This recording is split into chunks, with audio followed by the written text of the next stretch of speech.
Government shutdown ਦੀ ਜੇ update ਦੱਸਦੇ ਜਾਈਏ, ਜਿਹੜਾ ਹਾਊਸ ਆ ਉੱਥੇ ਹੁਣ ਹੋ ਸਕਦਾ ਕਹਿੰਦੇ ਵੀ ਕੱਲ੍ਹ ਨੂੰ ਵੋਟ ਹੋ ਸਕਦੀ ਆ। ਹਾਊਸ ਰਿਪਬਲਿਕਨਸ ਨੇ ਇਹ ਕਿਹਾ ਹੈਗਾ।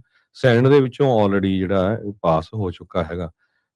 ਤੇ ਜਨਵਰੀ 30 ਤੱਕ ਜਿਹੜਾ ਫੰਡਿੰਗ ਕਰੂਗਾ ਜੇ ਬਿੱਲ ਪਾਸ ਹੋ ਜਾਂਦਾ ਤੇ ਜੋ ਪ੍ਰੈਜ਼ੀਡੈਂਟ ਟਰੰਪ ਹੁਣੀ ਇਹਨੂੰ ਸਾਈਨ ਕਰ ਦਿੰਦੇ ਆ ਤੇ ਉਹਦੇ ਨਾਲ ਬਹੁਤ ਸਾਰੀਆਂ ਜਿਹੜੀਆਂ ਗਵਰਨਮੈਂਟ ਏਜੰਸੀਜ਼ ਆ ਉਹ ਐਂਡ ਆਫ ਨੈਕਸਟ ਈਅਰ ਤੱਕ ਜਿਹੜੀਆਂ ਓਪਨ ਰਹਿਣਗੀਆਂ। ਏਅਰ ਟ੍ਰੈਫਿਕ ਕੰਟਰੋਲਰਸ ਨੂੰ ਤਨਖਾਹ ਮਿਲੂਗੀ ਕਿ ਨਹੀਂ ਇਹਦੇ ਬਾਰੇ ਹਜੇ ਪਤਾ ਨਹੀਂ, ਪਰ ਕਹਿੰਦੇ 15 ਤੋਂ 20 ਜਿਹੜੇ ਏਅਰ ਟ੍ਰੈਫਿਕ ਕੰਟਰੋਲਰਸ ਆ ਉਹ ਆਲਰੇਡੀ ਰਿਜ਼ਾਈਨ ਕਰ ਚੁੱਕੇ ਹੈਗੇ ਆ। ਡਿਪਾਰਟਮੈਂਟ ਆਫ ਟਰਾਂਸਪੋਰਟੇਸ਼ਨ ਦੇ ਸੈਕਟਰੀ ਸ਼ਾਨ ਡਫੀ ਉਹਨਾਂ ਨੇ ਇਹ ਦੱਸਿਆ ਹੈਗਾ। ਕਹਿੰਦਾ 70% ਜੋ ਬੈਕ ਪੇ ਆ ਉਹਨਾਂ ਦੀ 24 ਤੋਂ 28 ਘੰਟਿਆਂ ਦੇ ਵਿੱਚ ਜਦੋਂ ਗਵਰਨਮੈਂਟ ਓਪਨ ਹੁੰਦੀ ਆ ਇਹਨਾਂ EMPLOYEES ਨੂੰ ਦਿੱਤੀ ਜਾਊਗੀ। ਤੇ ਟਰੰਪ ਉਹਨਾਂ ਨੇ ਤਾਂ ਇਹ ਵੀ ਕਿਹਾ ਸੀ ਵੀ ਜਿਹੜੇ ਏਅਰ ਟ੍ਰੈਫਿਕ ਕੰਟਰੋਲਰਸ ਕੰਮ ਕਰਦੇ ਰਹੇ ਆ ਬਿਨਾਂ ਤਨਖਾਹ ਤੋਂ, ਹਾਲਾਂਕਿ ਉਹਨਾਂ ਨੂੰ ਤਨਖਾਹ ਮਿਲਣੀ ਆ ਤੇ ਉਹਨਾਂ ਨੂੰ $10,000 ਤੱਕ ਦਾ ਜਿਹੜਾ ਬੋਨਸ ਆ ਉਹ ਵੀ ਦਿੱਤਾ ਜਾਊਗਾ।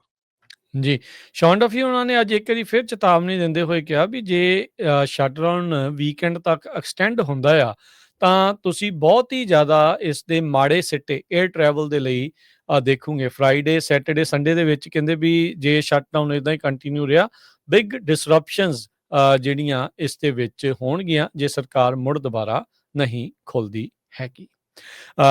ਹਾਊਸ ਦੀ ਜਿਹੜੀ ਹਰਜੋਤ ਸਿੰਘ ਜੀ ਗੱਲ ਕਰਦੇ ਜਾਈਏ ਤਾਂ ਪਿਛਲੀ ਵਾਰ ਜਦ ਹਾਊਸ ਲੱਗਾ ਸੀਗਾ ਤਾਂ ਜਿਹੜੇ ਸਪੀਕਰ ਮਾਈਕ ਜੌਨਸਨ ਆ ਉਹਨਾਂ 'ਤੇ ਕਾਫੀ ਜ਼ਿਆਦਾ ਦਬਾਅ, ਪ੍ਰੈਸ਼ਰ ਪਾਇਆ ਜਾ ਰਿਹਾ ਸੀ। ਡੈਮੋਕ੍ਰੇਟਸ ਵੀ ਲਗਾਤਾਰ ਜਿਹੜੇ ਕਹਿ ਰਹੇ ਸੀਗੇ ਵੀ ਐਰੀਜ਼ੋਨਾ ਤੋਂ ਨਵੀਂ ਜਿੱਤੀ ਜਿਹੜੀ ਰਿਪਰੈਜ਼ੈਂਟੇਟਿਵ ਸੀ ਐਡਲੀਟਾ ਗ੍ਰਿਹਾਲਵਾ ਵੀ ਉਸਨੂੰ ਸਹੁੰ ਕਿਉਂ ਨਹੀਂ ਜਿਹੜੀ ਉਹ ਚੁਕਾਈ ਜਾ ਰਹੀ। ਸੋ ਮਾਈਕ ਜੌਨਸਨ ਆ ਉਹਨਾਂ ਨੇ ਹੁਣ ਦੱਸਿਆ ਆ ਵੀ ਕੱਲ੍ਹ ਸ਼ਾਮੀ 4 ਵਜੇ ਉੱਥੋਂ ਦੇ ਲੋਕਲ ਟਾਈਮ ਮੁਤਾਬਕ ਇਹ ਨਵੀਂ ਚੁਣੀ ਗਈ ਜਿਹੜੀ ਡੈਮੋਕ੍ਰੇਟ ਆ ਉਸ ਨੂੰ ਸਹੁੰ ਚੁਕਾਈ ਜਿਹੜੀ ਆ ਉਹ ਜਾਵੇਗੀ। ਪਹਿਲਾਂ ਇਹਨਾਂ ਨੇ ਜਿਹੜੀ ਇਸ ਰਿਪਰੈਜ਼ੈਂਟੇਟਿਵ ਇਲੈਕਟ ਆ ਉਸ ਨੂੰ ਸਹੁੰ ਚੁਕਾਉਣ ਤੋਂ ਸਤੰਬਰ ਮਹੀਨੇ ਦੇ ਵਿੱਚ ਨਾ ਕਰ ਦਿੱਤੀ ਸੀ ਤੇ ਸ਼ਟਡਾਊਨ ਹੋਣ ਕਰਕੇ 40-42 ਦਿਨ ਤਾਂ ਹੋ ਹੀ ਗਏ ਆ। ਵੈਸੇ ਹੀ ਸਦਨ ਜਿਹੜਾ ਆ ਉਹ ਉਸ ਹਿਸਾਬ ਦੇ ਨਾਲ ਜਿਹੜਾ ਉਹ ਨਹੀਂ ਚੱਲ ਰਿਹਾ, ਆਊਟ ਆਫ ਸੈਸ਼ਨ ਆ। ਸੋ ਇਸ ਕਰਕੇ ਇਹਨਾਂ ਦੇ ਸਹੁੰ ਚੁਕਾਉਣ ਵਾਲਾ ਕੰਮ ਡਿਲੇ ਤੋਂ ਡਿਲੇ ਹੁੰਦਾ ਜਾ ਰਿਹਾ ਸੀ।